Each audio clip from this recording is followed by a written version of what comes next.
Намален бројот на ученици во основните и средните училишта во државата, според последните податоци на Државниот завод за статистика. За 0,8% е намален бројот на ученици во основните, а за 0,2% во средните училишта во однос на претходната година.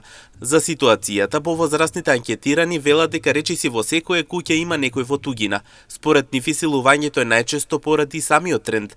Децидни се тие дека и таму е веќе далеку од исплатливо.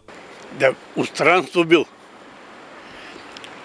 У војзата некој одел фамилиарно, војзато, која некоја плачкујца, една кугичка. И таму седе изолирано од се. А му Италија е. Днеска не знае кој кај оде. И учениците паши бузук. По странство одат, не знам дека од Германија, Италија. Па за подобар живот, сигурно.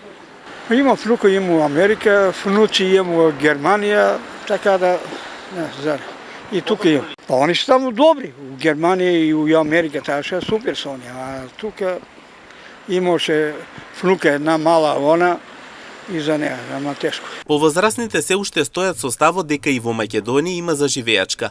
Потребна е работа, ќе речат тие. Нема, ама довод да видат. Оди по странство, бетере. Скоро цела Европа минае со камиона. Нема бетере. Одат у Италија, одат да берат гројзе. Абе по капините спијат.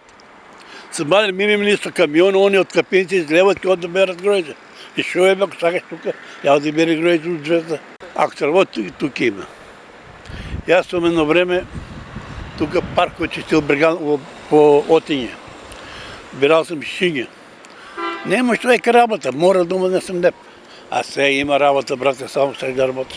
Во согласно со ситуацијата и според проценката на Светската банка, дури 40% од високообразовниот кадар од Македонија имаат напуштено државата во текот на изминатата година.